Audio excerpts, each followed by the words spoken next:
Igloo, le Mac de l'habitat. Salut, c'est Igloo, le Mac de l'habitat avec Cédric Simonin comme Bonjour, maître de Eric. cérémonie. Bonjour, bonsoir ou bonne nuit, parce on la regarde quand on veut cette émission, sur Internet, sur Facebook, Igloo en air ou sur topmusic.fr et même sur trianonresidence.fr, Aussi. puisque je vous rappelle que vous êtes le patron de Trianon Résidence. Pareil.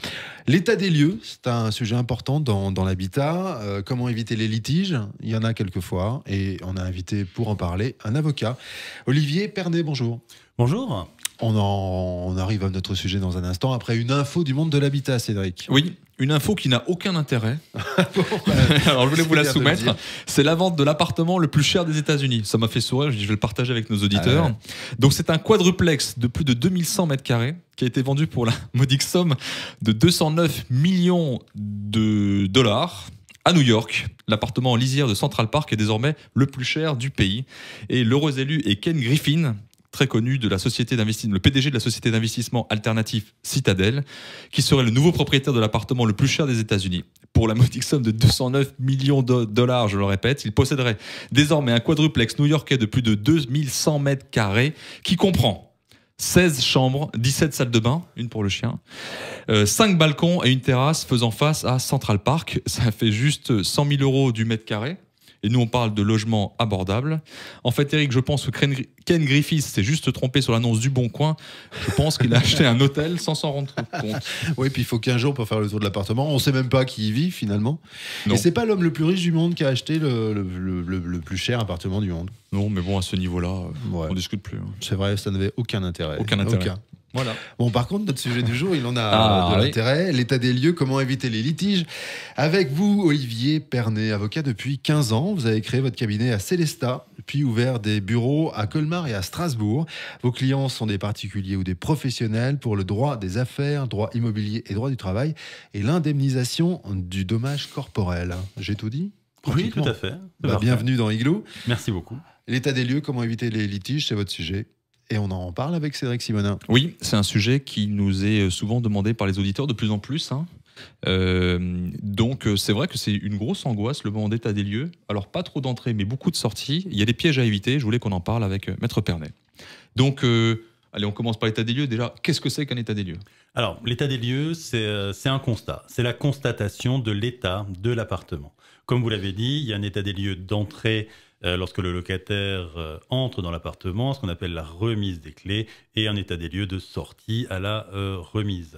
L'idée, c'est de pouvoir constater l'état quand je rentre et l'état quand je sors pour en tirer des conséquences. Ok. Alors, s'il y a des conséquences, ça veut dire qu'il y a des responsabilités. Quelles sont les responsabilités de chacun?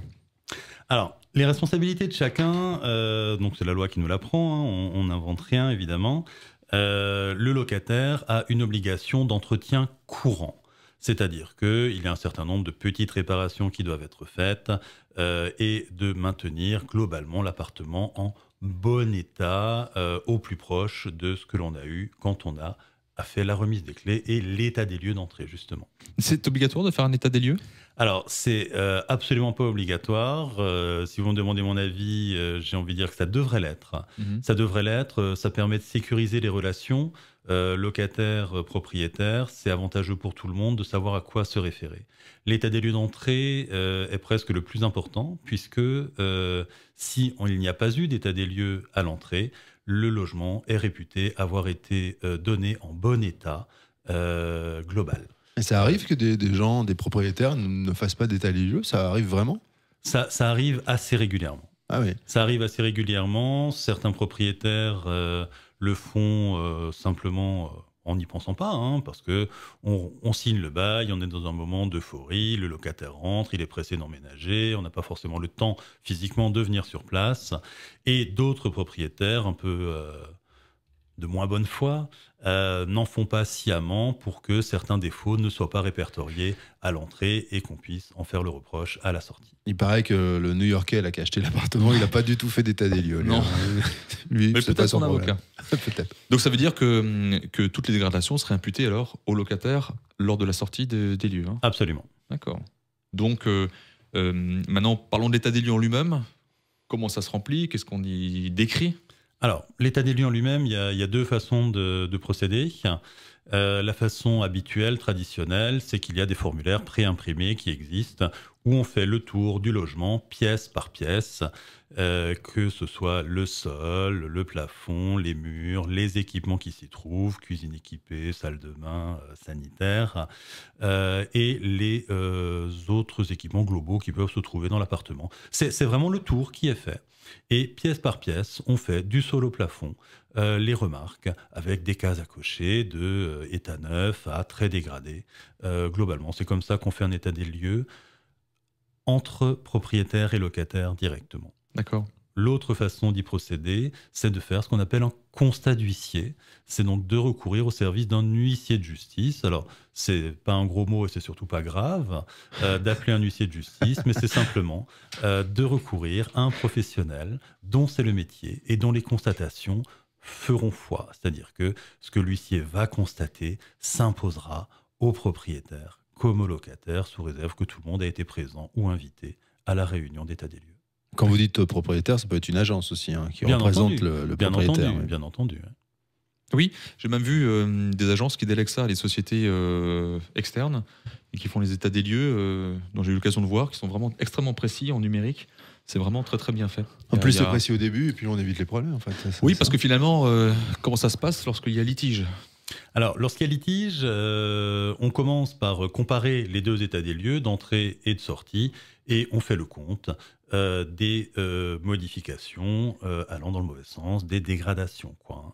Là-dessus, il appartient au propriétaire de faire chiffrer les travaux, d'en demander le paiement au locataire. On compense au moins une partie avec le dépôt de garantie, ce qu'on appelle familièrement la caution, qui est un mois de loyer pour les particuliers versé quand on signe le bail, mais ça peut aller au-delà. Il peut y avoir des grosses remises en état et le locataire peut être condamné à payer. Ça veut dire que là, le logement a été vraiment dégradé. Absolument.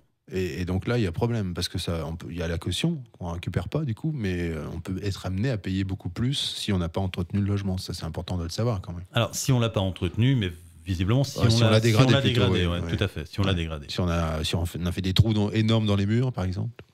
Si Alors, alors, on peut prendre quelques exemples, hein, parce que finalement, quelle est la notion de dégradation, quelle est la notion d'usure, ou d'utilisation normale d'un bien, et puis après, les petits détails, j'ai mis des cadres sur mes murs, quid de ces petits trous, hein, sans faire un trou qui fait 10 cm de diamètre, mais qu'est-ce qu'il y a lieu de faire, une peinture un petit peu défraîchie, qu'est-ce qu'il y a lieu de faire? Donc, si on peut avoir quelques petits cas comme ça qui sont les plus récurrents que vous avez à traiter. Bien sûr. Alors, ce qu'il faut retenir, c'est qu'il y a ce qu'on appelle une notion de vétusté. C'est-à-dire, c'est l'usure normale du fait du temps. Alors, il y a un certain nombre d'exemples de décisions de justice. Je vous en ai ramené l'une ou l'autre. Alors, on nous apprend, par exemple, c'est la cour d'appel de Colmar, pour ceux que ça intéresse, qui nous dit que la peinture, le papier peint, la moquette ont une durée de vie d'environ 7 ans. Ça veut dire quoi? Ça veut dire que le locataire qui est resté plus de 7 ans, on ne peut théoriquement pas lui demander ou de repeindre, ou de changer les revêtements de sol, ou de changer la moquette, quoi. Voilà. Par exemple, ça a une durée de 7 ans. Il y a d'autres cas où on apprend que c'est variable suivant la nature de ce qu'on a mis dedans. Du parquet, évidemment, ça a une durée de vie beaucoup plus longue.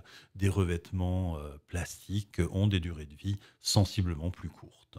Voilà. Mais en gros, la durée de 7 ans, c'est un exemple qui est pas mal à retenir, quoi. Dernier point, avant de conclure, souvent on l'a dit, hein, le locataire a peur que finalement le propriétaire ne cherche que la petite bête pour essayer de lui garder son dépôt de garantie. Certains, dont le sport favori, c'est de ne pas payer le ou les 2 derniers mois de loyer en disant que finalement, comme ça au moins, le dépôt de garantie l'enverra la couleur. Légal ou pas légal? Absolument illégal. Le dépôt de garantie, c'est comme son nom l'indique, c'est une garantie pour les dégradations. C'est pas un mois de loyer en plus, même si le montant est le même, hein, c'est aujourd'hui un mois de loyer hors charge, c'est interdit et le locataire qui se comporte comme ça va évidemment être condamné en justice et à payer le dernier mois de loyer et le cas échéant à payer les dégradations locatives dont le montant dépasserait ce dépôt de garantie.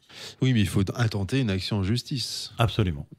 Ça, tout le monde n'a pas forcément envie de le faire. Donc finalement, le locataire, il a beau jeu de ne pas payer le dernier loyer s'il n'a que ce loyer à payer finalement en justice. Alors, généralement, c'est des choses qui marchent une fois. C'est des choses qui marchent une fois. Les propriétaires se rôdent malheureusement à ce genre de comportement. Et aujourd'hui, il s'agit d'actions qui sont très très légères, très faciles à mettre en œuvre. Les propriétaires peuvent eux-mêmes saisir le tribunal d'instance pour mener cette action en justice. Ce sont des formulaires à remplir. Mais évidemment, si on estime que c'est un peu compliqué, on peut faire appel à son avocat. Voilà, mais il ne faut pas s'amuser à ce genre de choses. En tout cas, voilà, c'était l'idée et le message de cette émission aujourd'hui dans Igloo, l'état des lieux, comment éviter les pièges. Alors en 30 secondes, vous pouvez nous résumer ce qu'on vient de se dire aujourd'hui? En résumé, il faut être précis. Il faut être précis à l'entrée, il faut tout noter, il ne faut pas être pressé.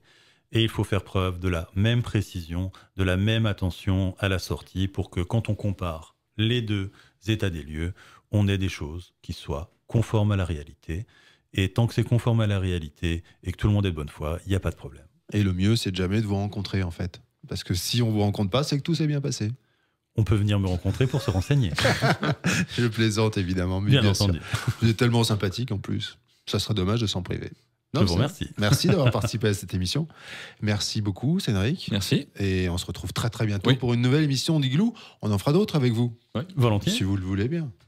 À bientôt. À bientôt. C'était Igloo qu'on retrouve sur topmusic.fr et sur le Facebook Igloo on Air. Igloo, le Mac de l'habitat sur Top Music.